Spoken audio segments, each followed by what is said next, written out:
नमस्कार दोस्तों। आशा करती हूँ आप सभी लोग बहुत अच्छे होंगे और पढ़ाई भी अच्छे से चल रही होगी। आप सभी लोगों से थोड़ा माफी चाहती हूँ इसलिए कि बीच में थोड़ा ब्रेक हो गया, क्लासेस नहीं मिल पाई टाइमली।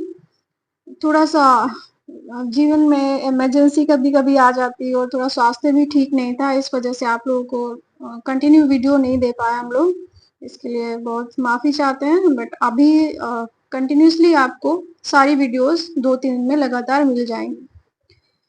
तो वीडियोस की चिंता मत करिएगा कि क्लासेस आपको प्रॉपरली नहीं मिल रही हैं। सारी क्लासेस एक साथ आपको मिलती जाएंगी, ठीक है। आप दो दो तीन तीन क्लासेस रिकॉर्डेड जो भेजते रहेंगे हम लोग, उसका रिवीजन करते रहिएगा, ठीक है।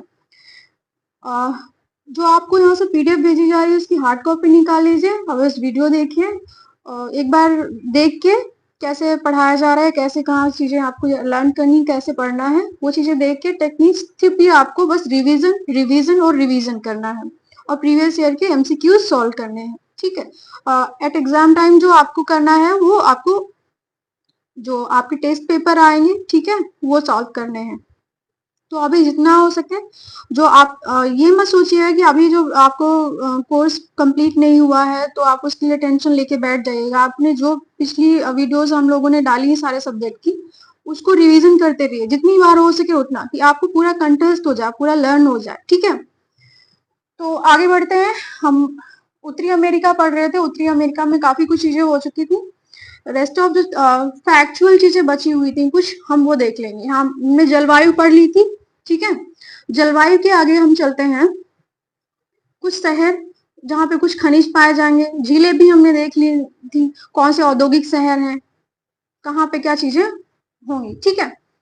तो जैसा कि हमने पहले शहर देख लिए थे, फिर से एक बार पॉलिटिकल मैप देख लेते हैं इसका, उत्तरी अमेरिका का। तो सबसे पहले हम अमेरिका के शहर में आएंगे, जितनी भी अमेरिका के शहर हैं, ठीक है। पहले लोकेशन देख लीजिए, शुरू करते हैं। ये आपका पश्चिमी क्षेत्र में, यानी कि अमेरिका के पश्चिम में स्थित है, शांत महासागर के साइड में। San Francisco, Los Angeles, California, Arizona, Nevada, Utah शहर, ठीक है, यहीं पे आपकी ग्रेट सॉल्ट लेक हो जाएगी। मोंटाना शहर, कोलोराडो शहर, फिर आपका आ जाएगा ह्यूस्टन, ठीक है, केंटुकी, वर्जीनिया, वाशिंगटन डीसी, जो आपके अटलांटिक महासागर में, उत्तरी अटलांटिक महासागर में स्थित होगा, यानी पूर्वी तट पे। उसके बाद आ जाएगी इसकी राजधानी आपकी, यहाँ पे न्यूयॉर्क शहर आ जाएगा, वाशिंगटन डीसी इसकी राजधानी आ जाएगी, ठीक है। और ये इतने शहर हो गए। फिर नेक्स्ट थोड़ा सा आगे बढ़ेंगे इसी में, तो चिहुआहुआ, यहाँ तांबा के लिए ये बहुत फेमस है, ये मैक्सिको में आ जाएगा, ठीक है। मैक्सिको में ही अलग देखेंगे हम। मैक्सिको सिटी इसकी राजधानी है। यहाँ पे क्या इंपॉर्टेंट है, उसके बाद मैक्सिको में ज्यादा इंपॉर्टेंट चीजें नहीं है। फिर यही अमेरिका में देखेंगे, कैलिफोर्निया शहर किस लिए फेमस है, और ह्यूस्टन देख लिया था हमने, ठीक है। रियो ग्रांडी यहाँ पे रिवर है, तो आई थिंक ये नदियां भी हमने साथ में कर ली हैं, और नहीं की होंगी तो हम देख लेंगे एक बार। उसके बाद कनाडा के शहर में आ जाएंगे। कनाडा के कौन कौन से शहर इंपॉर्टेंट है, वैंकूवर हो जाएगा, ठीक है। कैलगरी हो जाएगा, कोयले के लिए फेमस है। ओंटारियो, फिर आपका सैडबरी आ जाएगा, ओटावा आ जाएगा, मॉन्ट्रियल आ जाएगा, क्यूबेक क्यूबेक हो जाएगा शहर यहाँ पे। और बस इतने इंपॉर्टेंट क्षेत्र हो गए, ठीक है। ये आपका यूकोन क्षेत्र होगा, यहाँ से यूकोन नदी निकलती है। उसके अलावा ये आपको मैंने लेक्स बता दी थी यहाँ पे, उत्तर से दक्षिण की जो क्रम था, ठीक है। शॉर्ट यहाँ पे ग्रेट स्लेव, अथाबस्का, रेनडियर, विनिपेग, ठीक है। इसको हमने बसारव नाम दिया था, बसारव, ठीक। 5 झील हो जाएंगी यहाँ पे। चलिए आगे बढ़ते हैं। शहरों के हम किस लिए फेमस है वो देख लेंगे, कौन सा शहर किस लिए फेमस है।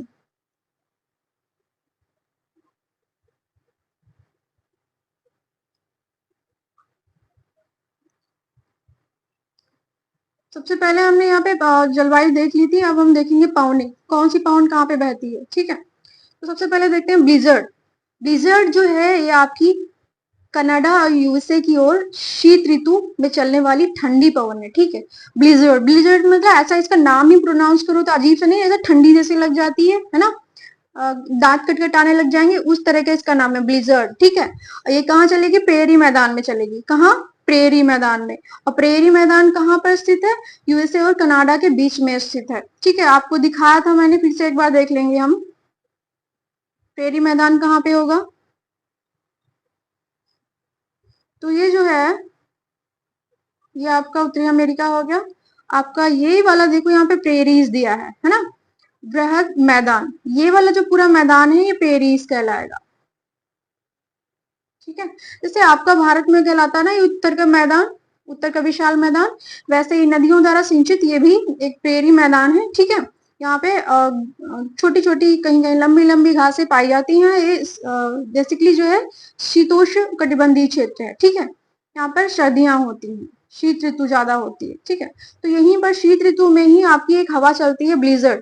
और ये ब्लिजर्ड कहाँ से चलती है? आपकी इधर जो रॉकी माउंटेन होगा यहीं से चलती है, ठीक है। रॉकी माउंटेन से आकर यानी पश्चिम से पूर्व की ओर चलेगी और ये इस मैदान में बहुत ज्यादा इफेक्ट डालती है। तो ये मैदान क्या हो जाता है, क्योंकि यहाँ बर्फ पड़ रही होती है कभी कभी, तो और जब ये हवा चल रही होती है ब्लिजर्ड ठंडी हवा, तो यहाँ पर और मौसम ठंडा हो जाता है, यानी तापमान क्या हो जाता है? गिर जाता है, ठीक है, कुछ डिग्री सेल्सियस गिर जाता है, इसलिए ये मैदान कभी कभी जम जाता है। तो ये हो गया आपकी ब्लिजर्ड।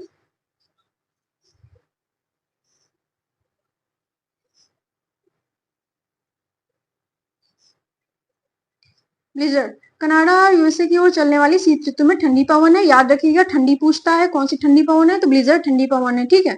जब यह यूएसए में पहुंचती है तापमान 0 डिग्री यानी -0 डिग्री तक हो जाता है, करके महान विनाश करती है। महान विनाश वही मतलब ये चारागाह वाले यानी ग्रासलैंड जो होते हैं, मैदान जितने भी होते हैं वहां घासें उगती हैं, वहां जानवर इकट्ठा होते हैं घासें चरने के लिए, वैसा ही मैदान है, ठीक है। तो जब नॉर्मल टेम्परेचर रहता है तो ये जमता नहीं है, यहाँ पे घासें उगी होती हैं।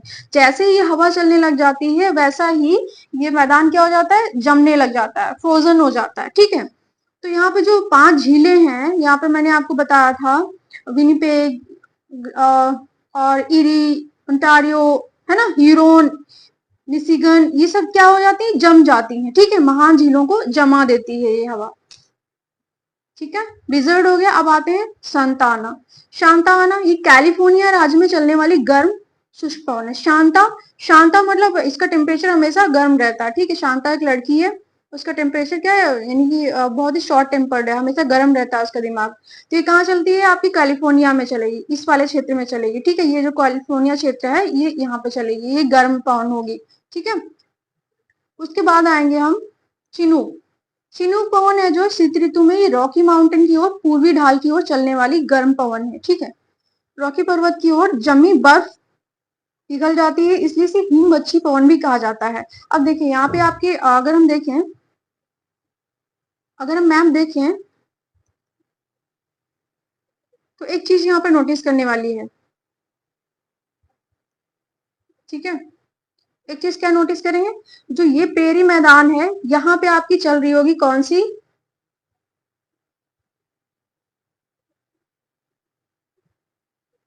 यहाँ पे 3 पवनें चल रही हैं, ठीक है। एक तो ऊपर जो हमने बताई, यहाँ पे ये महान झीलों को जमा देती है और ये पूरे मैदान को भी जमा देती है, यानी बर्फ गिरने लग जाती है, टेम्परेचर डाउन हो जाता है, -0 तक पहुंच जाता है ना। उसके बाद 2 और हवाएं चल रही है, एक चिनूक चल रही है और एक सांता आना चल रही है। ये भी रॉकी माउंटेन से होकर ही पश्चिम से पूर्व की ओर चल रही है, ठीक है। तो सांता आना है वो कैलिफोर्निया में चल रही होगी, ये गर्म पवन है, ठीक है, गर्म पवन है ये। उसके अलावा जो यहाँ पर चिनूक जो चल रही है वो भी गर्म पवन है। चिनूक और चिनूक से मतलब यही लगता है कि हाँ कोई मिसाइल होगी, तो मिसाइल मतलब थोड़ी सी गर्म होगी। तो ये गर्म पवन है और यहाँ के जो जमे हुए मैदान है उनको खोल देती है, यानी बर्फ को पिघला देती है। कहाँ पे? ये जो रॉकी माउंटेन है आपके छोटे छोटे पर्वत पठार है, यहाँ पे जो बर्फ जम जाती है तो इनको मेल्ट कर देती है और यहाँ के स्थान खुल जाते हैं और घासें उगाती हैं, ठीक है। तो फसलें वगैरह भी बोई जाने लगती हैं। तो इस तरह से यहाँ की 3 पवनें इंपॉर्टेंट हो गई।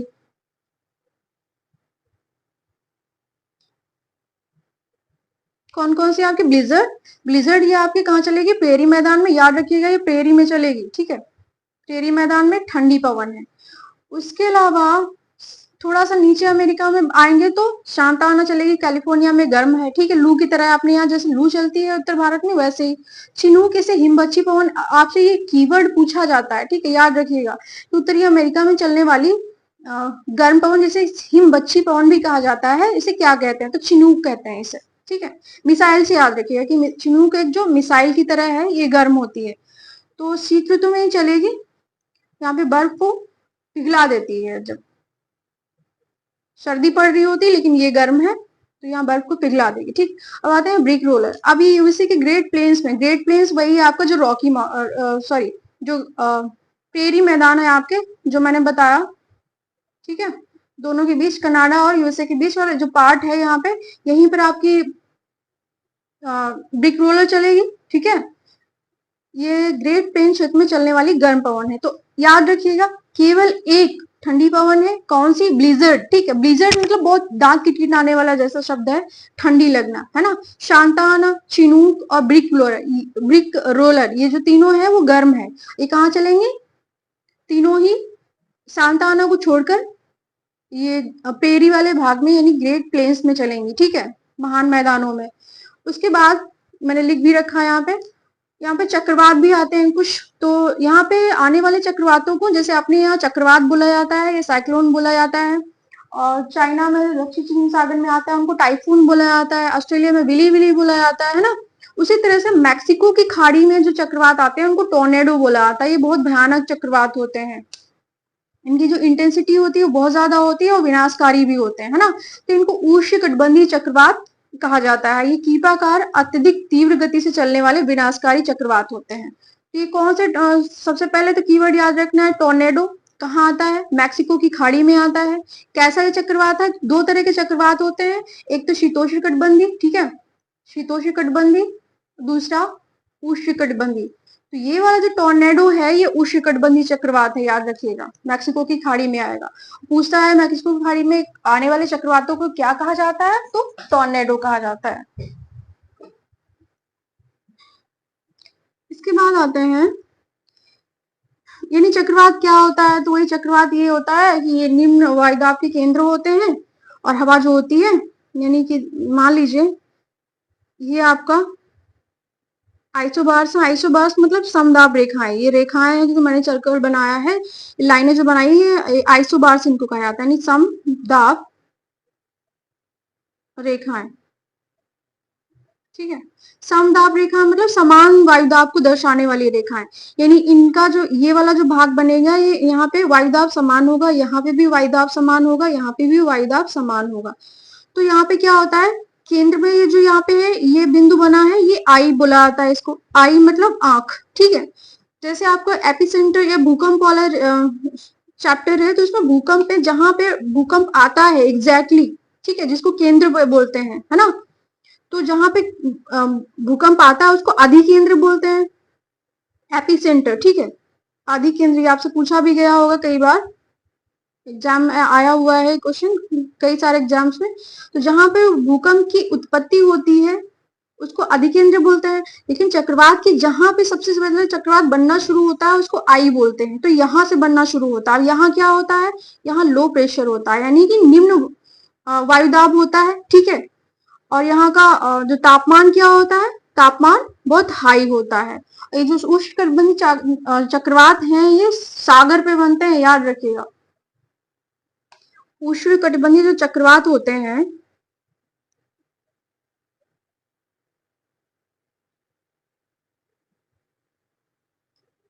चक्रवात ये सागर पे बनते हैं। ये शीतोष्णकटिबंधीय चक्रवातों की तरह नहीं होते। शीतोष्णकटिबंधीय चक्रवात क्या होते हैं ये मैं आपको लास्ट में बता दूंगी, क्लास जब वर्ल्ड ज्योग्राफी खत्म हो जाएगी तो मैं चक्रवात की और कुछ मैंने ग्रासलैंड की बात की थी कि विश्व में कौन कौन से घास के मैदान पाए जाते हैं, तो मैं एक साथ करवा दूंगी, है ना, 10-20 मिनट में हो जाएगा। दो तरह के होते हैं, तो उष्णकटिबंधीय चक्रवात होते हैं सागर पर उत्पत्ति, यानी जहाँ पे पानी होगा, सागर की जहाँ सतह होती है थोड़ा छिछला सागर, वहां पे उनकी उत्पत्ति होती है। तापमान यहाँ के लिए यानी टेम्परेचर, टी फॉर टेम्परेचर, ठीक है, हाई होना चाहिए। और एयर प्रेशर क्या होना चाहिए, निम्न होना चाहिए, यानी वायुदाब कम होगा, तापमान अधिक होगा, ठीक है। और पानी होना चाहिए, पानी के साथ साथ सागर की गहराई जो कितनी होनी चाहिए, 60 से 70 मीटर होनी चाहिए, ठीक है, 60 से 70 मीटर होनी चाहिए। इसके अलावा यहाँ पे क्या होना चाहिए, यहाँ पे कोरियलिस फोर्स होना चाहिए, ठीक है, कोरियलिस फोर्स होना चाहिए। तो ये सारी चीजें यहाँ के लिए इंपॉर्टेंट है, किसके लिए, उष्णकटिबंधीय चक्रवातों की उत्पत्ति के लिए। इसके साथ ही देखेंगे हम, देख लेते हैं थोड़ा सा उष्णकटिबंधीय चक्रवातों की स्थिति के बारे में। ये वाला जो जोन होता है 0 से 5 ऊपर, यानी कि उत्तरी गोलार्ध में 0 से 5, ठीक है, और दक्षिणी गोलार्ध में 0 से 5। तो ये वाला क्षेत्र यहाँ पे, क्योंकि व्यापारिक पवनें आके दोनों ही क्षेत्रों से, यानी दोनों गोलार्धों से इस तरह से जब आती हैं तो आपस में टकराने वाली होती हैं, लेकिन पहले ही कोरियलिस फोर्स के कारण ऐसे मोड़ दी जाती है ना, इनका आपस में कन्वर्जेंस नहीं हो पाता है। तो ये वाला जो स्थान है, यानी टकराव नहीं हो पाता है, तो ये इधर मुड़ जाती है, ठीक है, यानी कि ये वाली जो है अपने दाहिने मुड़, उत्तरी गोलार्ध में जो हवाएं होती हैं वो दाहिने मुड़ जाएंगी, और दक्षिणी गोलार्ध में बाएं मुड़ जाती है ना। यहाँ पे राइट मुड़ेंगे कोरियलिस फोर्स के कारण, यहाँ लेफ्ट मुड़ेंगे। ये भी फैक्चुअल क्वेश्चन है, अभी समझ लीजिए थोड़ा बहुत, बाद में करवा दूंगी तो अच्छे से आ जाएगा, है ना। तो जैसे ही इधर व्यापारिक पवनें आ रही होती हैं, इधर व्यापारिक पवनें आ रही होती हैं, जैसे ये आपस में टकराने वाली होती हैं, इनको कोरियलिस फोर्स के द्वारा ऊपर उठा दिया जाता है, मोड़ दिया जाता है राइट की तरफ, ठीक है। तो अब ये मुड़, जैसे ही मुड़ जाती हैं ऐसे, तो ये टकरा नहीं पाती हैं। जब यहाँ पर टकरा नहीं पाती तो यहाँ वायु जो है वो एकदम खत्म हो जाती है, यहाँ शांत वातावरण हो जाता है, यानी वायु बिल्कुल जीरो होती है, ठीक है। और जहाँ वायु नहीं होगा, वातावरण क्या होगा, शांत होगा, है ना। वहां पे कोई हलचल नहीं होगी। जैसे देखते हैं हम, जो कभी वायु नहीं चल रही होती है, तो यानी हवा नहीं चल रही होती, तो आसमान एकदम अजीब सा हो रखा होता है, शांत, कोई हलचल नहीं, बस ह्यूमिडिटी बढ़ जाती है। उसी तरह से 0 से 5 वाला क्षेत्र, यहाँ पे हवाएं टकराती नहीं है, यहाँ शांत क्षेत्र का निर्माण होता है, क्योंकि हवाओं द्वारा हलचल नहीं होती है, व्यापारिक पवनें मुड़ जाती हैं, ठीक है। तो यहाँ पर आपके चक्रवात नहीं बनते हैं। तो 0 से 5 दक्षिणी गोलार्ध, 0 से 5 उत्तरी गोलार्ध में आपके उष्णकटिबंधीय चक्रवात नहीं बनेंगे, याद रखिएगा, क्योंकि यहाँ पर कोरियलिस फोर्स भी नहीं होता है, यहाँ पर कोरियलिस फोर्स लगभग माइनस हो जाता है, जीरो हो जाता है ना। इसके ऊपर जाएंगे तो बढ़ जाता है, इसके ऊपर बढ़ जाता है। तो ये आपके 15 से 30 के बीच जो है आपके उष्णकटिबंधीय चक्रवात की उत्पत्ति होती है, ठीक है। इस तरह से उत्तरी गोलार्ध में आपकी एंटी क्लॉकवाइज चलते हैं, और दक्षिणी गोलार्ध में आपके क्लॉकवाइज चलते हैं, यानी इनका जो मूवमेंट होता है, ठीक है। इतना समझ में आ गया होगा आई थिंक। तो मैं जो बोल रही थी उत्पत्ति कैसे होती है इनकी, ये आपके जहां लो प्रेशर बन रहा होता है, ठीक है, तापमान बहुत अधिक होता है, सागर यानी सरफेस होना जरूरी है, पानी होना जरूरी है। तो ये आपका क्या है, प्रेशर यहाँ पे लो होगा, टेम्परेचर यहाँ पे हाई होगा, यानी तापमान अधिक होगा, ठीक है, तभी तो यहाँ लो प्रेशर बनेगा, और प्रेशर यहाँ का लो होगा। तो जो हवा होती है, ये आसपास वाला क्षेत्र यहाँ हाई प्रेशर बनेगा, बाहर की तरफ हाई प्रेशर बनता है, और यहाँ पर लो प्रेशर बन जाता है, ठीक है। केंद्र में जहाँ पे आंख बनेगी, या जहाँ पे चक्रवात का निर्माण शुरू होता है, उसको आंख बोलते हैं, ये लो प्रेशर क्षेत्र कहलाता है। यहाँ पर हवाएं जो है परिधि से, यानी बाहर से अंदर की ओर चलने लग जाती हैं, ऐसे हाई प्रेशर से लो प्रेशर की ओर हवाएं चलने लग जाती हैं, और कोरियलिस फोर्स के कारण ये जो हवाएं हैं ये मुड़ने लग जाती हैं, यानी ये गोल गोल घूमने लग जाती हैं, इस तरह से घूमने लग जाती हैं। अब एक चक्रवात का निर्माण हो जाता है, ठीक है, यानी जो इस तरह से है, ये आंख आपकी हो गई। जस्ट अ मिनट,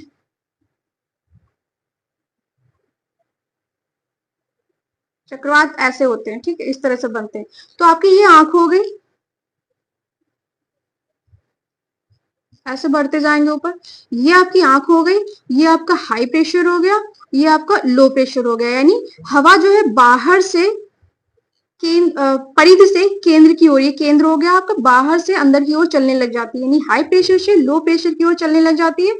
और ये मुड़ती कैसे है, ये सर्कल कैसे बनाने लग जाती है, कोरियलिस फोर्स के कारण, क्योंकि जो कोरियलिस फोर्स होता है पृथ्वी, कोरियलिस फोर्स क्या होता है, जो पृथ्वी है आपकी, ठीक है, जो अपने धुरी पर चक्कर लगा रही होती है या मूवमेंट कर रही होती है, उसी को कोरियलिस फोर्स कहते हैं। तो ये क्या होता है, एंटी क्लॉकवाइज अपने इस पे एक्सिस पे घूमती रहती है ना, जैसे जो घूमने वाला चक्र लगता है इस पे, इसी को कोरियलिस बल कहते हैं।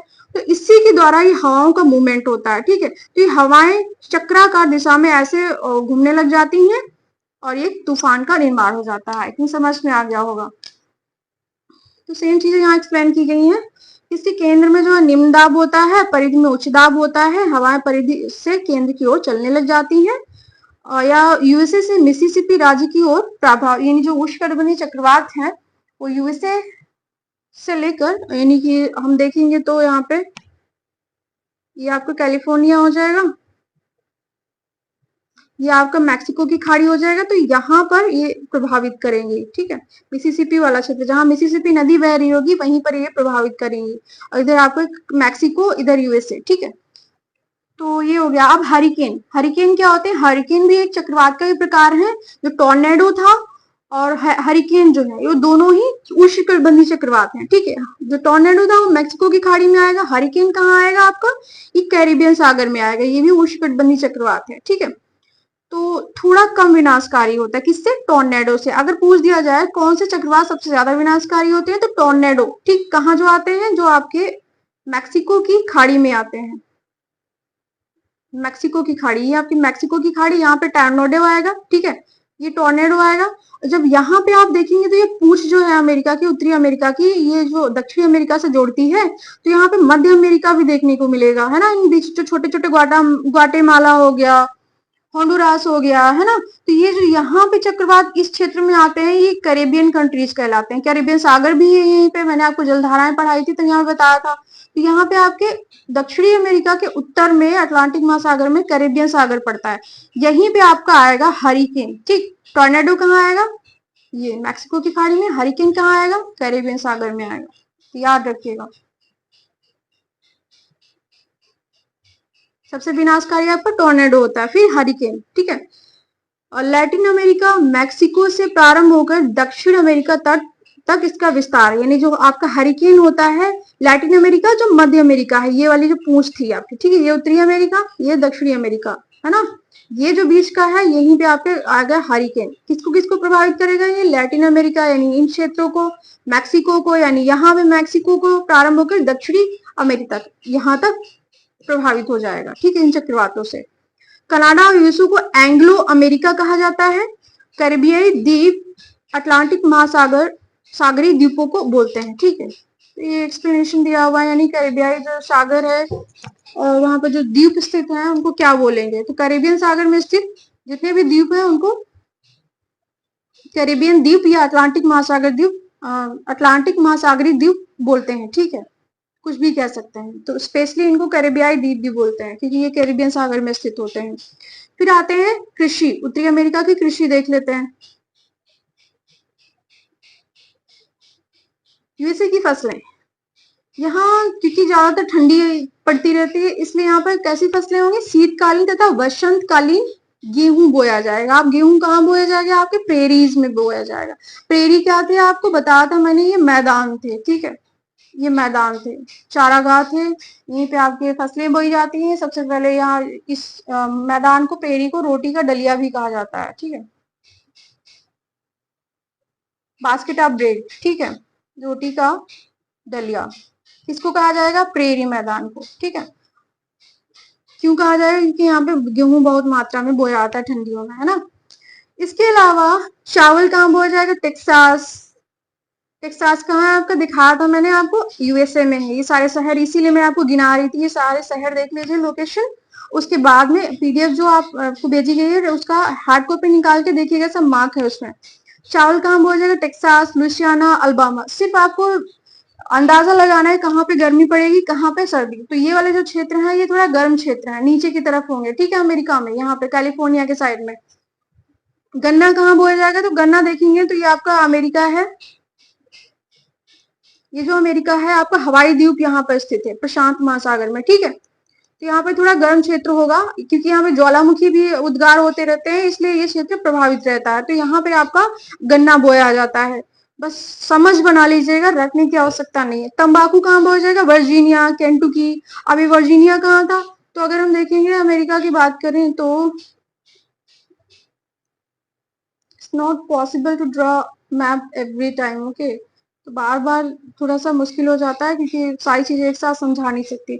तो आपका वर्जीनिया यहाँ पे होगा, वर्जीनिया यहाँ पे कहीं पे होगा। ठीक है, इस वाला क्षेत्र। ये किस लिए फेमस है? यहाँ पे तंबाकू बहुत इंपॉर्टेंट है, जिन्हें जो मैंने मार्क कर रखे है डबल, वो बहुत इंपॉर्टेंट है, ठीक है, तो याद रखिएगा। तंबाकू वर्जीनिया व केंटुकी में बोया जाता है। कपास आपका टेक्सास और न्यू इंग्लैंड में बोया जाता है। ये सब कहाँ क्षेत्र है? ये अमेरिका में है। मारिजुआना इंपॉर्टेंट नहीं है ज्यादा, लेकिन देख लीजिए बस, पश्चिमी यूएसए में, ठीक है, प्रशांत महासागर तट के पास। सोयाबीन, सोयाबीन में वही है कि यानी फर्स्ट पे कौन सा कंट्री है सबसे ज्यादा सोयाबीन कहाँ उगाया जाता है? पहला चीन होगा, फिर उसके बाद यूएसए आ जाता है। ये क्वेश्चन आपको कृषि में पूछ दिया जाता है आर्थिकी से, ठीक है, तो इसको वहां पे याद करना जरूरी है। फिर मक्का, मक्का का सबसे ज्यादा उत्पादन विश्व में यूएसए में ही होता है, तो ये वेरी इंपॉर्टेंट क्वेश्चन है। सोयाबीन आपको आर्थिकी की दृष्टि से याद रखना है कि पहला कौन है, दूसरा कौन है, तो यूएसए इसमें दूसरा है, चीन पहला है, ठीक है। मक्का सबसे ज्यादा यूएसए में उगाया जाता है, याद रखिएगा विश्व में। फिर रसदार फल, रसदार फल कौन से? वही सिट्रस फ्रूट, संतरा, अंगूर, जैतून यूएसए में उगाए जाएंगे। कहाँ उगाए जाएंगे? मैंने आपको बताया था, जहां पे आपकी जहाँ पे आपकी भूमध्य सागरीय जलवायु पाई जाएगी, यानी ये कैलिफोर्निया है आपका, यहाँ पे आपके पाए जाएंगे। हमेशा पश्चिमी महाद्वीपों के पास पाए जाते हैं। इनको चैपरल वन भी कहते हैं, ठीक है। अमेरिका में या कैलिफोर्निया में इनको चैपरल वन कहा जाता है। कौन से वनों को चैपरल कहते हैं? रसदार फल वाले, खट्टे फल वाले क्षेत्रों को, ठीक है, कैलिफोर्निया में होंगे। उसके बाद यहाँ कनाडा की कृषि देख लेते हैं। उत्तरी अमेरिका की हो गई, यूएसए की, अब कनाडा की देख लेते हैं। गेहूं वसंतकालीन उत्पादन जैसे वहां हो रहा था यूएसए में, वैसे यहाँ भी होगा। कौन से क्षेत्र में होगा? सेम प्रेरी में ही होगा, ठीक है, वहां भी प्रेरी मैदान था, है ना, तो दोनों के बीच वाला जो क्षेत्र था ट्रांजिशन क्षेत्र, ये आपका कनाडा, ये आपका यूएसए, ये वाला प्रेरी क्षेत्र हो गया। तो यहाँ इस इधर को गेहूं जौ सब बोया जा रहा है, इधर भी बोया जा रहा है, ठीक है। अब आते हैं मध्य अमेरिका की, बात कर लेते हैं, छोटे छोटे देश है, तो यहाँ पर क्या बोया जाएगा? क्योंकि ये सागर से घिरे हुए हैं, तो यहाँ पे गर्मी भी होती रहती है, और यहाँ पे इक्वेटर भी थोड़ा सा गुजरती है, थोड़ा सा ऊपर स्थित है ये। केला, अनानास, कहवा, कोको, कसावा आदि यहाँ पे उगाया जाता है। कहाँ? मध्य अमेरिका में, ठीक है।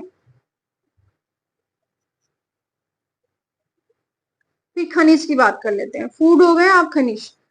यूएसए में लौ की खाना इंपॉर्टेंट है। मेसाबी, रेंच, गोगोब्रिश, क्यूबेक, ये कौन सी खाने हैं? लौ खाने हैं यूएसए की। मैचिंग करने के लिए आता है कि कौन सी खान किस देश में स्थित है और किस मिनरल के लिए जानी जाती है, ठीक है। तो लौ खाने हैं कौन सी? मिसाबी, गोगोब्रिश, क्यूबेक, ये कहाँ पे है? आपकी यूएसए में है। कौन सी खाने हैं? लौ खाने हैं, ठीक है, वेरी इंपॉर्टेंट।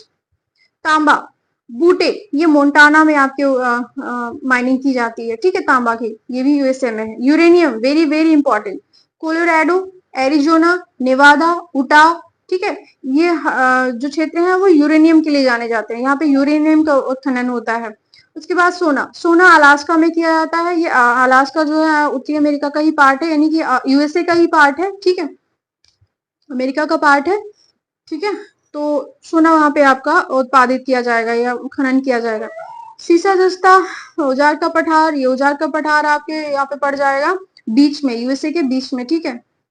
यूएसए वाला जो पार्ट है पूरा यूएसए, यहाँ पे आपको औजार का पठार हो जाएगा। तो यहाँ से सीसा जस्ता, कृपया करके लोकेशन देख के ही आप लर्न कीजिएगा, रटिएगा मत, वरना याद नहीं होगा, हमेशा मैं कहती हूँ। कोयला, कोयला और सोना और लौ खाने बहुत इंपॉर्टेंट है हर जगह की, ठीक है। कोयला कहाँ पे उत्खनन किया जाएगा यूएसए में? पेंसिल्वेनिया, केंटुकी, वर्जीनिया, वर्जीनिया, ठीक, ये खाने हैं आपकी कोयले की यूएसए में। पेट्रोलियम, प्राकृतिक गैस, जहां पे कोयला होगा वहीं पे आपका पेट्रोलियम और प्राकृतिक गैस होगा। पेंसिल्वेनिया हो गया, लुसियाना, ओक्लाहोमा, कैलिफोर्निया, ठीक है, ये सारी जगह आपकी पेट्रोलियम और कोयले की हो गई। फिर कनाडा के खनिज देख लेते हैं। तांबा, very very important, double tick लगा है। सडबरी, फ्लिनफ्लॉन, ये खाने हैं आपकी, यानी खाने मतलब माइनिंग एरियाज है, कहाँ के? कनाडा के, ठीक है, जहां से तांबा का उत्खनन किया जाता है, माइनिंग की जाती है। सडबरी और फ्लिनफ्लॉन, ठीक है, याद रखिएगा। यूरेनियम, पोर्ट रेडियम, अथाबस्का, झीलें जो है मैंने आपको जो बसारव झीलें बताई थी, बसारव, ठीक है, रव झीलें, ये वही झीलें हैं जहाँ पे आपकी अथाबस्का वाला क्षेत्र है, वहां पे आएगा पोर्ट रेडियम और अथाबस्का, ठीक, कनाडा में। यूरेनियम यहाँ से खनिज मतलब उत्खनन किया जाता है। फिर विश्व में यूरेनियम का दूसरा सबसे बड़ा उत्पादक देश जो है कजाकिस्तान है, ठीक है, याद रखिएगा। ये आर्थिकी का भी हो जाता है आपका, करंट का भी क्वेश्चन कंप्लीट हो जाता है। फिर सोना आते हैं। सोना में इतना इंपॉर्टेंट नहीं है, कनाडा का यूलोनाइक एक जगह है, माइनिंग एरिया, वहां से किया जाता है, ठीक है। तो उसको याद रखे भी तो ना भी रखें तो कोई दिक्कत नहीं है। फिर निकिल, कोबाल्ट, प्लेटिनम ये ब्रिटिश कोलंबिया से निकाला जाता है, यानी वहां खनन किया जाता है। ये भी आपका कनाडा का क्षेत्र आ जाएगा। लिग्नाइट कोयला कैलगरी एक माइनिंग एरिया है, यानी खान है, वहां से निकाला जाएगा। Very very important. चांदी मैक्सिको में निकाला जाएगा, कहाँ से? चिहुआहुआ एक जो है वो खान है, ठीक है, माइनिंग एरिया है चिहुआहुआ, बहुत फेमस है चांदी के लिए, तो ये वहां से निकाली जाएगी। और बॉक्साइट जमैका इतना इंपॉर्टेंट नहीं है, आगे बढ़ते हैं। हाँ, बॉक्साइट की फोटो ज्वलन, मैंने जो आपको अफ्रीका पढ़ाया था वहां पे मैंने आपको बताया था, जो फोटो ज्वलन पठार था, वहां से बॉक्साइट के भंडार बहुत ज्यादा पाए जाते हैं। तो वहां से, क्योंकि बॉक्साइट के निर्यात और भंडार में गिनी प्रथम स्थान है, तो याद रखिएगा। उसके बाद ऑस्ट्रेलिया यूरेनियम उत्पादन में पहले स्थान पर, तो स्टेटमेंट देके आपसे पूछ सकता है, ठीक है। तो गिनी में सर्वाधिक बॉक्साइट के भंडार पाए जाते हैं। अब आते हैं शहरों की बात कर लेते हैं, ठीक है। कौन सा शहर किस उद्योग के लिए जाना जाता है? डुलुथ। डुलुथ आपका यूएसए में है, ठीक है, जो सुपीरियर झील के पास में स्थित है। आपसे ये भी पूछा गया है कि कौन से शहर किस झील के पास स्थित है, या कौन सा शहर किस नदी के किनारे स्थित है ना। तो ये मैचिंग के लिए आ जाता है, फैक्चुअल भी पूछ देते हैं। तो डुलुथ शहर जो है सुपीरियर लेक यानी सुपीरियर झील के किनारे पर स्थित है। ये लौह इस्पात और उद्योग के लिए जाना जाता है। वेरी एंड वेरी इंपॉर्टेंट, बहुत बार पूछा जा चुका है और इसकी फ्रीक्वेंसी हमेशा आने की रहती है। मिलवाकी, मिलवाकी भी यूएसए का शहर है, ये लौह उत्पादन के लिए जाना जाता है।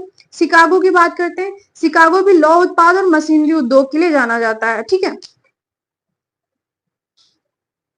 इसके बाद आते हैं, ये मेरा अपना शॉर्ट नोट है कि कहाँ पे कहाँ कौन से शहर के मतलब कौन से झील के किनारे कौन सा शहर पाया जाएगा।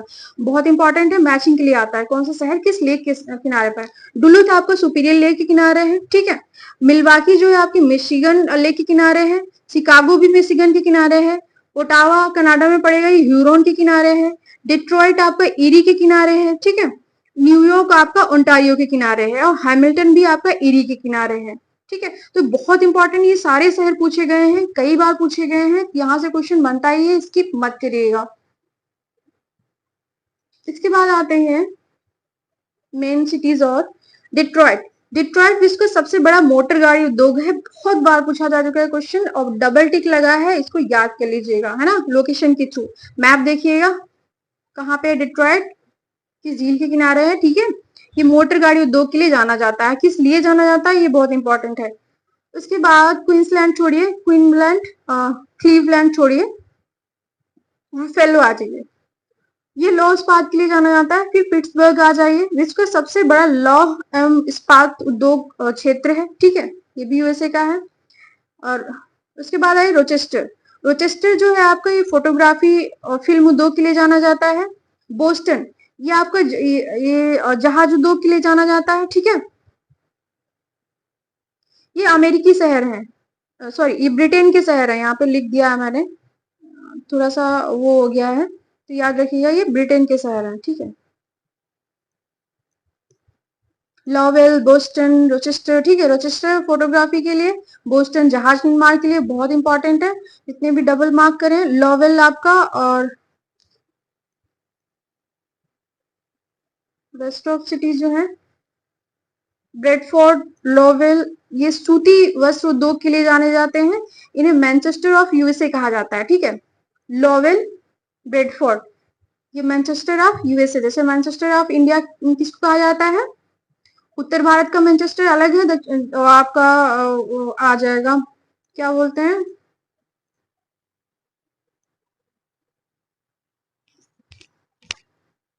हाँ, तो आपका जैसे इंडिया में उत्तर भारत का कानपुर कहलाएगा, ठीक है। आपका कानपुर शहर है वो आपका मैनचेस्टर ऑफ नॉर्थ इंडिया हो जाता है। दक्षिण का कोयम्बटूर हो जाता है ना, जहाँ पे मैनचेस्टर का मतलब है जहाँ सूती वस्त्र उद्योग बहुत ज्यादा मात्रा में उगाया, सॉरी उत्पादित किया जाता है या बनाया जाता है, उद्योग बहुत बड़ी मात्रा में स्थापित है, ठीक है। तो मैनचेस्टर ऑफ यूएसए कहा जाता है लॉवेल और बेडफोर्ड को। फिर आते हैं न्यूयॉर्क। न्यूयॉर्क जो है ये हडसन नदी के किनारे स्थित है। हम नदी पढ़ेंगे तब वहां पे नदी हमने जब किया था वहां पे देखा था, ठीक है। तो न्यूयॉर्क आपकी हडसन नदी के किनारे स्थित है, बहुत इंपॉर्टेंट है। यूएसए का सबसे बड़ा बंदरगाह है, ठीक है, न्यूयॉर्क। इसके अलावा ये वाणिज्यिक शहर शहर भी है यूएसए का सबसे बड़ा, बंदरगाह भी है। फिर बोस्टन और फिलाडेल्फिया और न्यूयॉर्क ये सब किस लिए जाने जा रहे हैं?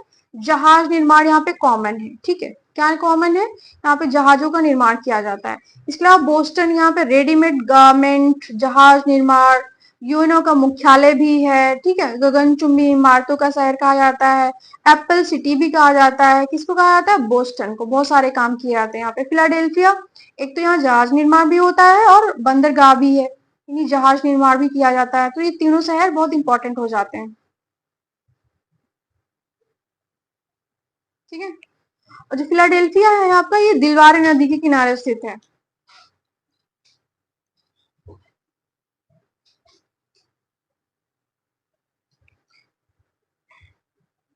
बर्मिंघम, बर्मिंघम आपका ये मोटर गाड़ी उद्योग के लिए जाना जाता है, ठीक है। इस्पात उद्योग के लिए भी जाना जाता है, मोटर उद्योग के लिए इंपॉर्टेंट है। रिचमंड, रिचमंड जो है तंबाकू उद्योग के लिए जाना जाता है, ठीक है। केंटुकी भी तंबाकू के लिए जाना जाता था, याद रखिएगा। मियामी, मियामी आपका पर्यटक शहर है, यानी पर्यटन के लिए फेमस है ये। विश्व की सबसे महंगी आइसक्रीम यहीं पे मिलती है, कहाँ पे? मियामी में। बैटन रूश और न्यू ऑरलियंस, बैटन रूश और न्यू ऑरलियंस ये तेल शोधन कारखानाएं हैं तथा पेट्रोलियम एवं रसायन कारखाना भी स्थित है यहाँ पे, ठीक है। बैटन रूज और न्यू ऑरलियंस का क्या है? यहाँ पेट्रो और तेल शोधन कारखाने स्थित हैं यहाँ पे, ठीक है। इसके अलावा ह्यूस्टन, ये भी तेल शोधन के लिए जाना जाता है यहाँ पे। जैसे आपने यहाँ मथुरा हो गया है ना, रिफाइनरी है, ऑयल रिफाइनरी, उसी तरह ह्यूस्टन और बैटन रूज, न्यू ऑरलियंस हो गए। लॉस एंजलिस, ये हॉलीवुड यानी फिल्म इंडस्ट्री के लिए जाना जाता है और इस्पात उद्योग के लिए भी जाना जाता है। इंपॉर्टेंट क्या है आपका? फिल्म इंडस्ट्री, जहाज निर्माण, ठीक है, और वायुयान निर्माण, तीन सबसे ज्यादा इंपॉर्टेंट हॉलीवुड के लिए यानी फिल्म उद्योग के लिए। उसके बाद आते हैं सैन फ्रांसिस्को। सैन फ्रांसिस्को लौह उत्पादन के लिए, जहाज जाने के लिए, इलेक्ट्रॉनिक उद्योग के लिए जाना जाता है, ठीक है। इलेक्ट्रॉनिक, लौह उद्योग और जहाज जाने। सिलिकॉन घाटी या सिलिकॉन वैली जो है आपकी सैन फ्रांसिस्को में स्थित है। पूछ दिया जाता है कि सिलिकॉन वैली कहाँ पे स्थित है? अमेरिका में। अमेरिका की किस शहर में? सैन फ्रांसिस्को में, ठीक है। Seattle, Seattle one of the most important शहर है कि यहाँ पे एयरक्राफ्ट उद्योग का विस्तार हो रखा है, ठीक है। यहाँ पे एयरक्राफ्ट बनाए जाते हैं। डेनवो, डेनवो ये एक पर्यटन शहर है, ठीक है। यूएसए का सबसे बड़ा एयरपोर्ट भी है ये। इसके अलावा हम देखेंगे यहाँ पे कि येलोस्टोन पार्क भी है, ठीक है। ये कहाँ है? यूएसए में। व्योमिंग इतना इंपॉर्टेंट नहीं है, येलोस्टोन बस इतना याद रखिए। येलोस्टोन पार्क कहाँ है? तो आपके यूएसए में है, ठीक है। यहीं पे येलोस्टोन पार्क में ही आपका ओल्ड फेथफुल ग्लेशियर, ठीक है, ग्लेशियर स्थित है, जो 78 मिनट में यानी ग्लेशियर एक ऐसी चीज होती है जमीन से जैसे छिद्र होता है जमीन के अंदर, उसमें से कभी कभी छिद्र कैसे हो जाते हैं? या तो ज्वालामुखी से होगा, ठीक है, यानी किसी आंतरिक दबाव के कारण,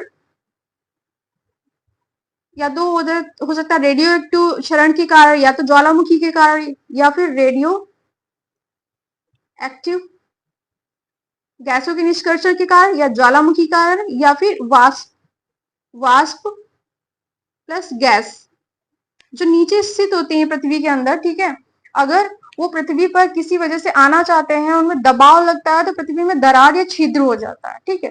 तो छिद्र हो जाता है, उसी से पृथ्वी का कनेक्शन, नीचे का कनेक्शन हो जाता है। वहां जो अंडरग्राउंड वाटर होता है वो गर्म होकर निकलने लग जाता है, ठीक है, गर्म होकर निकलने लग जाता है, उसी को ग्लेशियर कहते हैं।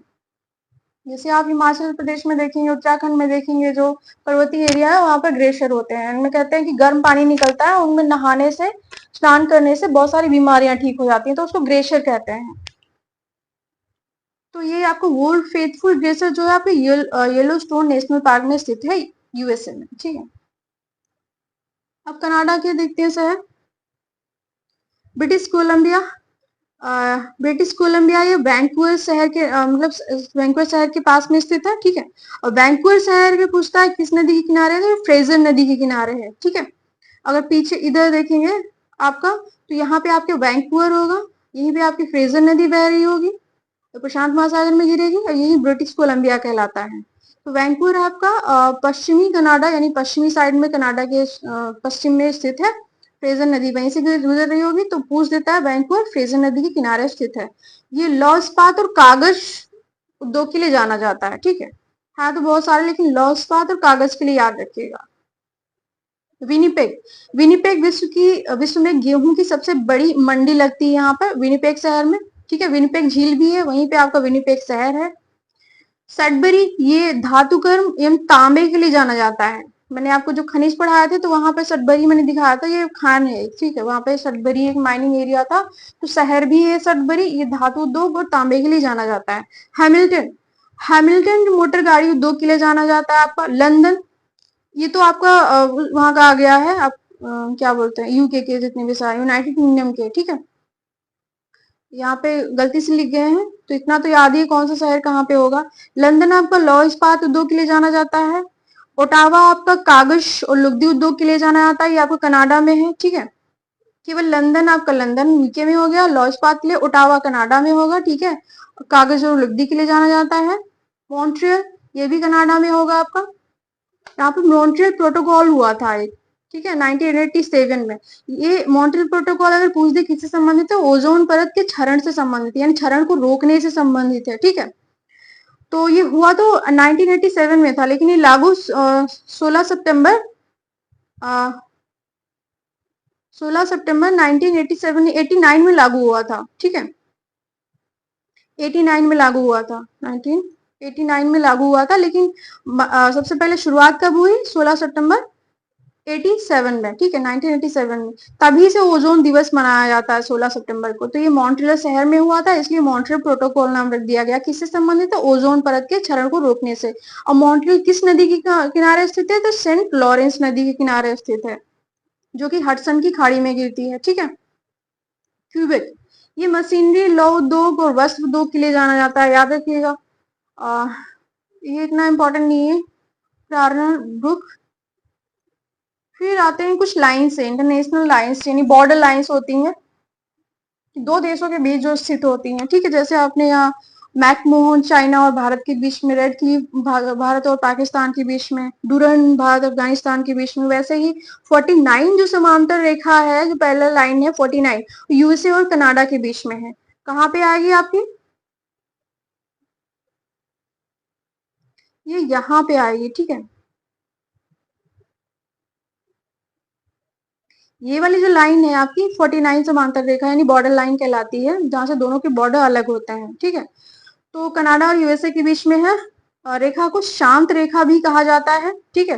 दूसरी रेखा आपकी यानी बॉर्डर लाइन है 141 डिग्री, ठीक है। तो ये पश्चिमी देशांतर रेखा यूएसए और कनाडा के मध्य में है। अब ये वाली जो है 49 हो गई, ठीक, किसके बीच में, कनाडा और यूएसए के बीच में, है ना। ये समांतर पैरेलल हो गई, अब इसको शांत रेखा भी बुलाता है। लेकिन 141 जो है, ये वाली रेखा इधर स्थित है, यहाँ पे, ठीक, जहां पे अलास्का और कनाडा को अलग करती है। ये आपका अलास्का हो जाता है पूरा, और ये कनाडा हो जाता है। तो यहाँ पे जो लाइन है इस तरह से, ये 141 डिग्री लाइन मतलब बॉर्डर लाइन है, ठीक है। ये दोनों के मध्य सीमा बनाती है। अब किन दो क्षेत्रों के मध्य सीमा बनाएगी, तो कनाडा ही है पहले से, है ना, और अमेरिका नहीं आएगा। अमेरिका का जो दूसरा मतलब सब एरिया जो है अलास्का, तो अलास्का के बीच में स्थित है ना। अलास्का क्योंकि अमेरिका का क्षेत्र है। पर्टिकुलरली देखा जाए तो अमेरिका और कनाडा के बीच में आएगा, लेकिन अगर स्पेसिफिक क्षेत्र पूछ दिया जाए कि 149 डिग्री रेखा जो है समांतर रेखा, वो किन दो क्षेत्रों के बीच में है, तो कनाडा और अलास्का के बीच में, ये वाला क्षेत्र, ठीक है। अब यहाँ की कुछ जनजातियां हैं, कुछ ट्राइबल्स हैं यहाँ के, देख लेते हैं। एस्किमो क्या होते हैं, कनाडा में और ग्रीनलैंड में पाए जाते हैं ये। जैसे अपने यहाँ कुछ जनजातियां हैं, बाकी देशों में भी होती हैं, वैसे यहाँ पे भी होती हैं। तो जहाँ बहुत ठंडे क्षेत्र होते हैं वहां पे ये निवास करते हैं। ये कनाडा और ग्रीनलैंड में निवास करेंगे। इनके घर को इग्लू कहते हैं। इग्लू क्या होता है, ऐसे बर्फ का बना होता है घर, ठीक है।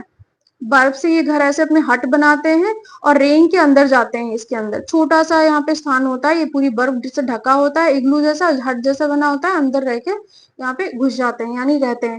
तो इनके घर को क्या कहते हैं? इग्लू कहते हैं। इनके हथियार को हारपून कहते हैं और इनकी जो नाव होती है उसको कयक कहते हैं। ठीक, यहाँ पे हथियार भी यूज करते हैं लोग, कुछ मछली पकड़ के खाना। इनका कोई कृषि तो काम होता नहीं है क्योंकि ये जनजातियां हैं। ठीक, यहाँ कृषि योग्य भूमि भी नहीं है, बर्फ ही जमी रहती है। तो वैसा इनके घर भी, ये बर्फ से बना हुआ घर होता है, उसको इग्लू कहते हैं। कहाँ इग्लू, किन किन जातियों का घर है जनजातियों का? तो एस्किमो का पूछ देगा। फिर हथियार हारपून कहते हैं, जिससे मछली पालते जानवरों को मारते हैं, यानी मछली पकड़ते हैं जानवरों को मारते हैं। इनकी नाव जो है उसको कयक कहते हैं, है ना। और इनकी जो कुत्ता गाड़ी है उसको स्लेज कहते हैं। ठीक, इनके स्लेज कुत्ता गाड़ी यानी यहाँ पे कुत्ते अलग तरह के होते हैं, भेड़िए जैसे, तो वो गाड़ी को खींचते हैं। जैसे अपने यहाँ पारंपरिक गाड़ियां होती थी फसल वसल ढोने के लिए, वैसे ही यहाँ पे छोटी सी गाड़ियां होती हैं, उसको स्लेज बोलते हैं। यूनावट इस एक गांव के नाम को बोलते हैं। जैसे अपने यहाँ अलग अलग मोहल्लों के नाम होते हैं गांव में, वो इसी तरह से यूनावट उनके गांव को कहते हैं। तो एक मूवी आपने देखी होगी आइस, फ्रोजन। ठीक है, फ्रोजन हालांकि कार्टून मूवी है, ठीक है। तो उसमें ये सारी चीजें दिखाई गई हैं, कयक, नाव, स्लेज, जो स्लेज होती है वो गाड़ी से खींचता है, तो वो सारी चीजें उसमें समझने के लिए बहुत अच्छी मूवी है वहां पे, फ्रोजन। इसके अलावा यहाँ पे जो घर होता है इनका इग्लू, ये बर्फ से बना होता है, अंदर पेट के बल जाते हैं, बहुत छोटे छोटे होते हैं, यानी दरवाजे जो इनके होते हैं बहुत छोटे होते हैं। जैसे मैंने बताया ना, ऐसे हट होती है, ये छोटा सा दरवाजा, यहाँ पे ये लेट के जाते हैं अंदर की तरफ। तो ये हो गया आपका उत्तरी अमेरिका कंप्लीट हो गया है। अब हम करेंगे यूरोप। तो मैंने कहा था ज्यादा टेंशन मत लीजिएगा, फटाफट चीजें करवा देंगे। बस करना क्या है आपको, एटलस सामने रखा होना चाहिए, पीडीएफ आपका हार्ड कॉपी में निकला होना चाहिए। जितना बता रही हूँ बस उतना कीजिए, बार बार रिवीजन कीजिए, एमसीक्यू सॉल्व कीजिए प्रीवियस ईयर के, बस इतना काफी है आपके लिए, है ना। कॉन्सेप्ट जितना हो उतना क्लियर करते जाइएगा, हर चीज का रटिएगा मत। Thank you so much.